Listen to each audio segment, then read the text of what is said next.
সালাউদ্দিন কাদের চৌধুরী বিএনপির একজন জ্যেষ্ঠ নেতা। মুক্তিযুদ্ধ চলাকালে ১৯৭১ সালে সংগঠিত মানবতাবিরোধী অপরাধের অভিযোগে অভিযুক্ত হন ঠিক ৪০ বছর পর। ২০১০ সালে আওয়ামী লীগ সরকার আন্তর্জাতিক অপরাধ ট্রাইব্যুনাল গঠন করে এবং ২০১১ সালে চট্টগ্রামে সংগঠিত হত্যা, গণহত্যা, অগ্নিসংযোগ ও নির্যাতনের অভিযোগে তার বিরুদ্ধে মামলা দায়ের করা হয়।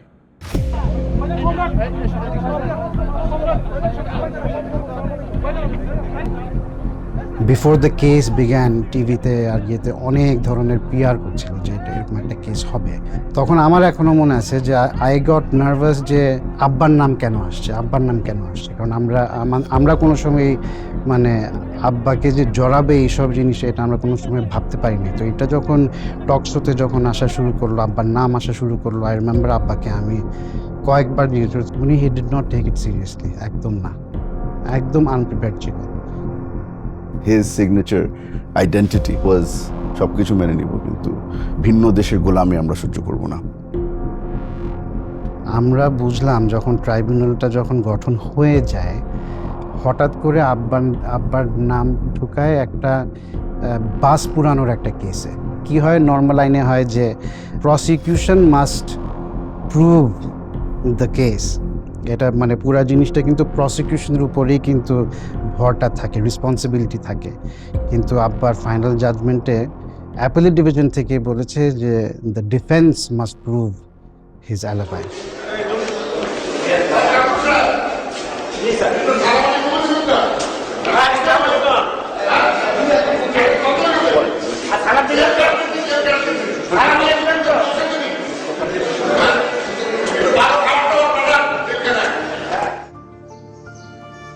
মানে ওই সময় যেহেতু তখন পাকিস্তানে গিয়েতে ছিল, পাঞ্জাব ইউনিভার্সিটিতে ছিল, আব্বার যেই ক্লাসমেট ছিল, আমরা ওদের সাথে আগে থেকে যোগাযোগ করে রেখেছিলাম যে আপনাদের কিন্তু আসতে হবে, বিকজ ইউ আর উইটনেসেস, আপনাদের আসতে হবে। ওরা তো সবাই পাকিস্তানি, সো তাদেরকে ভিসা দেয় নাই। আমরা ওখান থেকে যেই সার্টিফিকেট আনালাম, ডিউলি অ্যাটেস্টেড বাই পাঞ্জাব ইউনিভার্সিটির চ্যান্সেলর, রেজিস্ট্রার্স অফিস, এবং আমরা জানতাম যেইভাবে ওনারা যাচ্ছে ওদের থেকে আমরা ভিডিও পর্যন্ত নিয়েছি।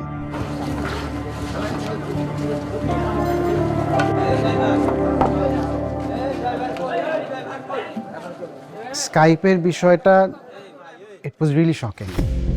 এই যে অ্যাপ্লিকেশনটা আমি দেখতেছি এখন, আমাকে অলরেডি মেসেজ দেওয়া হয়েছে আর কি, এসএমএস এ। আজকে যেটা দুইটা অ্যাপ্লিকেশন আপনি পাইছেন এর জন্য, দুটো ফরেনার সাক্ষী হ্যাঁ দেবো না, কি এটা কিন্তু আপনি একটা লিখিত অর্ডার দিয়েন তাইলে। দেখি আমি পড়ে দেখি, আপনি পড়ছেন পুরোটা? আমি বিদেশে পড়েই নেই এখন। ট্রাইব্যুনালের জাজরা ওরা কিন্তু কোনো কাজ করছে না, দে আর জাস্ট সিটিং দেয়ার, জাস্ট আমাদেরকে ঠাকানো।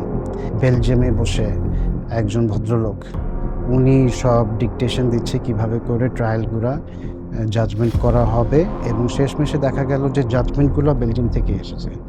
হি was the man behind the whole thing. উনাকে বেসিকলি দায়িত্ব দেওয়া হয়েছিল যে জাজমেন্টগুলো টেনে এনে টু হ্যাং এভরিবডি।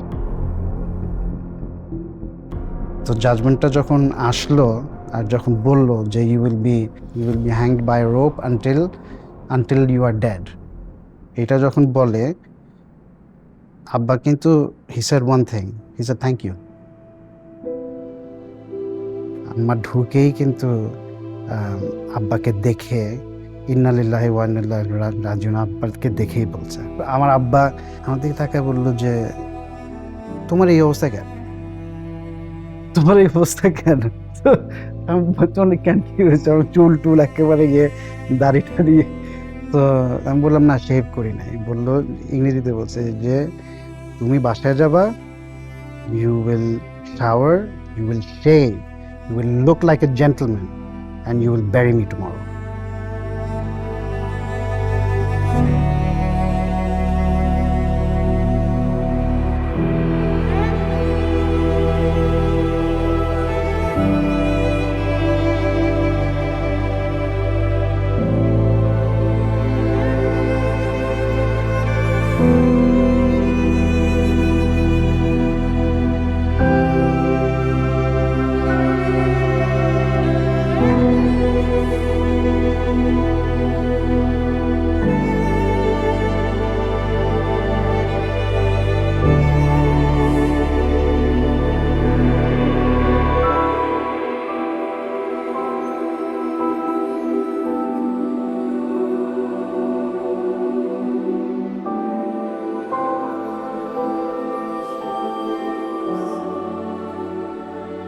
অবশেষে ২১ নভেম্বর রাতের শেষ প্রহরে পরিবারের সঙ্গে শেষবারের মতো সাক্ষাৎ করার পর ২২ নভেম্বর ২০১৫ সালের ভোরে ঢাকা সেন্ট্রাল জেলে তার মৃত্যুদণ্ড কার্যকর করা হয়।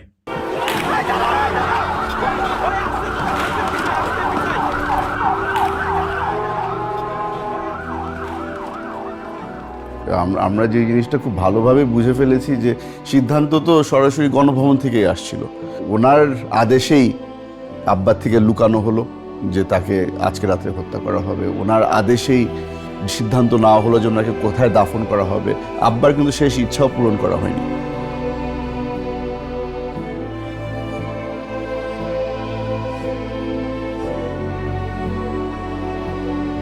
সবকিছুর পরে যখন দেখলো যে এখানে তো সালাউদ্দিন কাদের চৌধুরীকে হত্যা করেও শেষ হচ্ছে না, নেক্সট জেনারেশনকেও ধরতে হবে। কারণ নেক্সট জেনারেশনের মধ্যে এখন আমাকে নিয়ে গেল, চেষ্টা করলো লিনিয়েজটা শেষ করে দেওয়ার জন্য।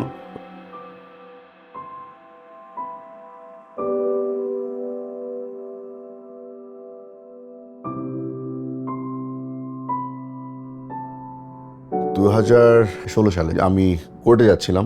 আমি আর আমার আম্মা দুজন একসাথে কোর্টে যাচ্ছিলাম। আমাদের একটা হাজিরা ছিল পলিটিক্যাল মামলার কারণে, রেগুলারলি যেতে হতো। কোর্টে যাওয়ার পথে বংশাল থানার সামনে আমরা ট্রাফিক লাইটে আটকা ছিলাম। তখন হঠাৎ করে আমার গাড়ি ঘেরাও করে ফেললো 7-8 জন মিলে। সবাই সিভিল ক্লোথে ছিল, তবে ওদের স্ট্যান্ডার্ড যেই অস্ত্র ওটাও ছিল, আর কোমরের মধ্যে পিস্তল ছিল। মাইক্রোবাসের মধ্যে ঢুকলাম। গাড়িতে উঠানোর সাথে সাথে হাত ধরে আমাকে হ্যান্ডকাফ পরিয়ে দেওয়া হলো। আরও মনের মধ্যে বিশ্বাস তো বেড়ে গেল যে দিস ইজ ইট, এখন মেরে ফেলবে। টেনে আমাকে একটা রুমে নেওয়া হলো। রুমে নেওয়ার পরে এটা ছিল আমার এন্ট্রেন্স ইনটু আয়নাঘর।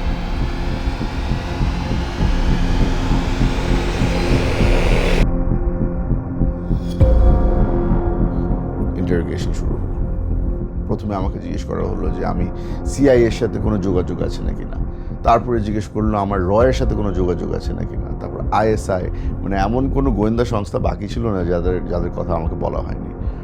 তো আমিও, প্রশ্নগুলি ট্যারা ছিল, তো আমিও জবাব ট্যারা দেওয়া শুরু করলাম যে আপনারা আগে মাইন্ড সেট করে নেন যে আপনারা কি সিআই এর ব্যাপারে জানতে চান, না রয়ের ব্যাপারে জানতে চান, না আইএসআই।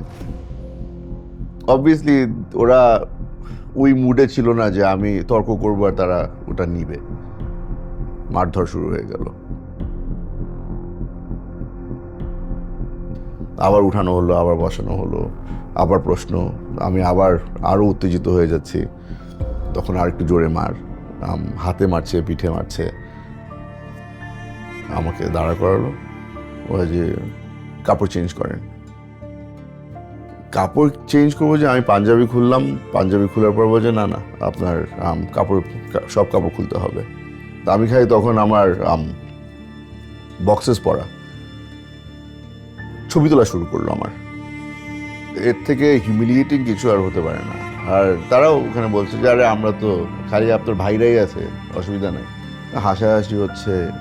মানে আমার মেন্টালি আমাকে ব্রেকডাউন করার জন্য যা যা করার তারা সবই করেছে।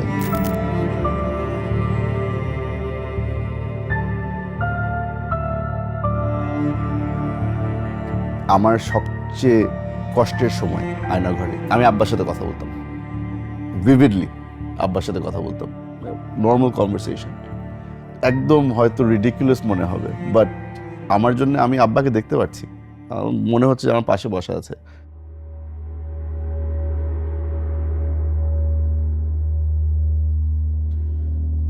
আমাকে হ্যান্ডকাফ পরানো হলো, ব্লাইন্ড ফোল্ড করা হলো, আর জম টুপি পরানো হলো। এই জম টুপি যখন আমাকে পরানো হলো, আমার মনে হয় না আমার লাইফে আর এই ধরনের সিচুয়েশন কোনো সময় হবে যে মনে হবে যে আমি আসলে আমি দোজকে পৌঁছে গিয়েছি।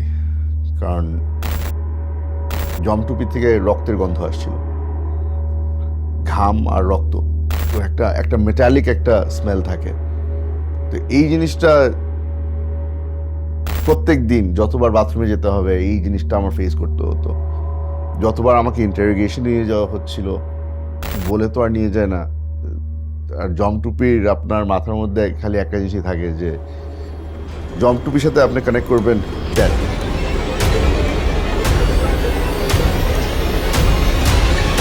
আমার এখনো মনে আছে প্রায় 1.5 মাস হয়ে গিয়েছিল কেউ আমার সাথে কথা বলেনি। তখন মাথায় তো একদম মনে হতো যে আমি কি কিছু বলে ফেললাম, আমি কিছু করে ফেললাম যেটার জন্য আমাকে এখন শাস্তি দেওয়া হচ্ছে। আসলে শাস্তিটা ছিল টর্চার, এটা ছিল রেস্ট। আমার জন্য ওটা উল্টা হয়ে গিয়েছিল। আমার মনে করতাম যে টর্চার করলে মনে হয় আচ্ছা ঠিক আছে, কোনো না কোনো ধরনের মানে মানুষের সাথে একটা ইন্টারাকশন তো হচ্ছে, ওই ইন্টারাকশনের অপেক্ষায় থাকতাম। আমার পায়ে আমার আব্বার কাবলি জুতা ছিল। এই যে লাইট বাল্ব যেটা অন থাকতো, 2 দিন 3 দিন হয়ে গেছে এই লাইট অফ হয় না, আমি এই জুতা দিয়ে ওই লাইটটা ভাঙতাম, অন্ধকার হয়ে যেত। ওই অন্ধকারের মধ্যে কিছু ঘুমাতে পারতাম। চোখ খুলে দেখতাম যে বাতি আবার চলে আসছে। একদিন লাইট ভেঙে অন্ধকারে ঘুমিয়েছিলাম, চোখ খুলে দেখি যে ওই জুতা আর নাই। ও আমার থেকে ওই জুতা নিয়ে গেল, আমাকে রাবারের চপ্পল দেওয়া হলো। বাইরের দুনিয়ার সাথে আমার অথবা আমার পরিবারের সাথে যে কানেকশন ওই জুতাই ছিল। মন পুরোপুরি ভেঙে গেল যে পরিবারের সাথে আর কোনো কানেকশন নাই আমার জন্য এই লাইব্রেরি এখন আমার ফ্যামিলির জন্য সবচেয়ে ইমোশনাল রুম। আমরা যখন আব্বার সাথে কারাগারে দেখা করতে যেতাম, বেশি কিছু চেত না, খানা দানা খেতে এসব কিছু চেত না, বলতো যে বই এনে দেবা। আয়না ঘরে গিয়ে বুঝতে পেরেছি যে আসলে বইয়ের ভ্যালিউ কি।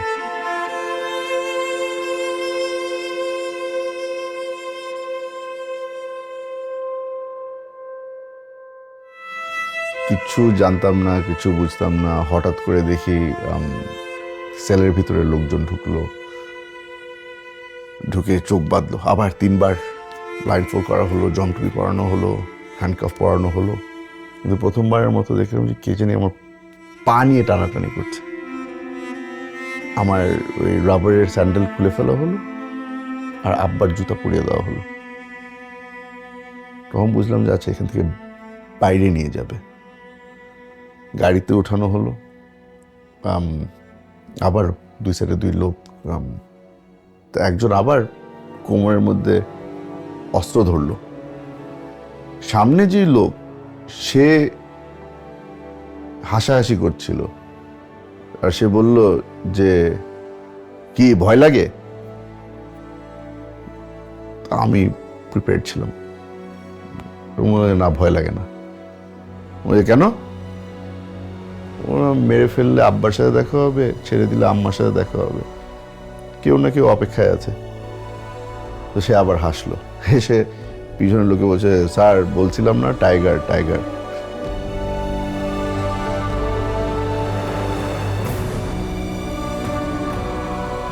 আমাকে জিজ্ঞেস করা হলো যে আপনাকে যদি আমরা ছেড়ে দিই তাহলে আপনি কি করবেন? ও যে পরিবারের সাথে থাকবো। রাজনীতি করবেন? রাজনীতি তো ফেরত চলে যাব। না, রাজনীতি করতে পারবেন না, আপনি বিদেশ চলে যাবেন।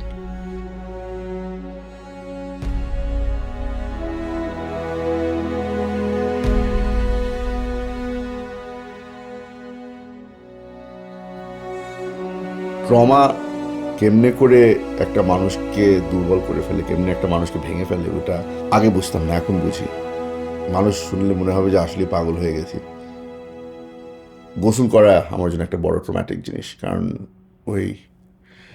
ওই সেন্সেশন যে মাথার উপরে টপ টপ পানি পড়ছে, ওই জিনিসটা ফিল করলেই মনে হয় যে আমি আবার ফেরত আয়না করে চলে গিয়েছি।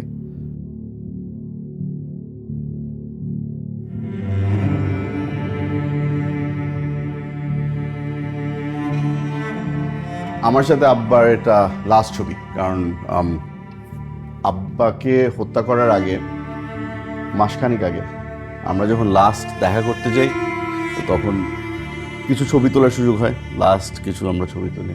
আমার আর আব্বার লাস্ট এটাই ছবি। আমার আব্বার অত বেশি ছবি নাই।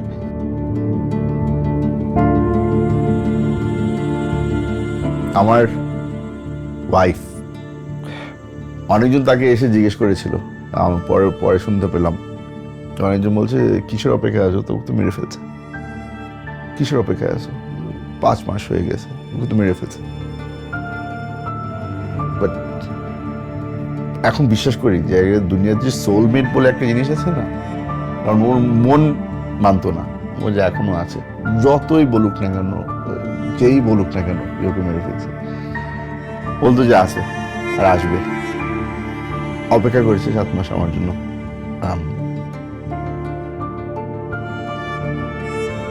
সিকিউরিটির জন্য ওই আমার ওই একটা কুকুর, ও না থাকলে হয়তো আমি পাগল হয়ে যেতাম। যখন প্রথমবার বাসায় ঢুকি, তখন ওই কুকুর আমার ওয়াইফের সাথে থাকতো, ও দেখে আমাকে চিনেনি। 10 মিনিট পরে পাগলের মতো গোল গোল ঘুরছে, আমি ওকে আর ছাড়ি না।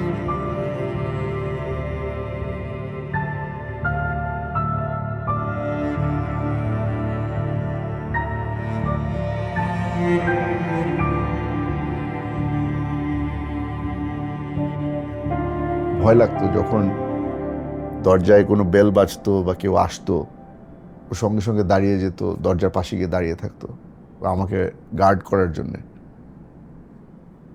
আমার মানুষের উপর থেকে পুরোপুরি বিশ্বাস চলে গিয়েছিল। ওই যে এই পশু পাখিরাই ভালো, মানে ভালোবাসলে একদম মন থেকে ভালোবাসে, আর যদি পছন্দ না করে তো আগে থেকে বলে দেয় যে পছন্দ করি না।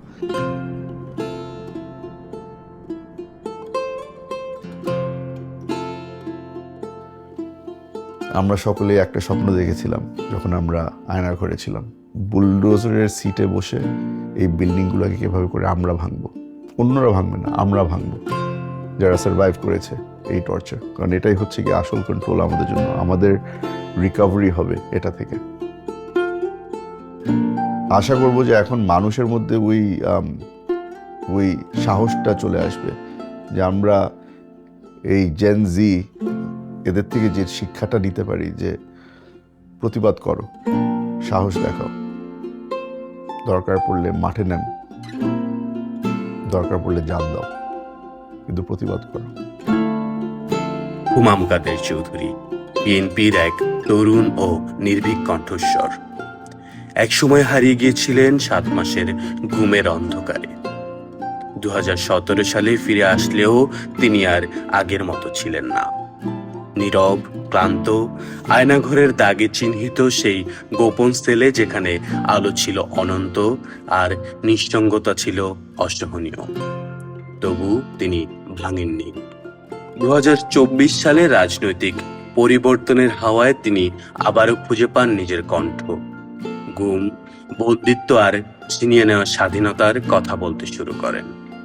আজ তিনি রাজনীতিতে দৃঢ়ভাবে দাঁড়িয়ে আছেন, এগিয়ে নিচ্ছেন তার পিতার উত্তরাধিকার। অতীতের ছায়ায় আবৃত হলেও সেই অভিজ্ঞতা তাকে করেছে আরো শক্তিশালী। হুমাম এখন এক নতুন আশার প্রতীক, একটি বাংলাদেশ যেখানে থাকবে না ভয়, থাকবে না ফ্যাসিবাদ।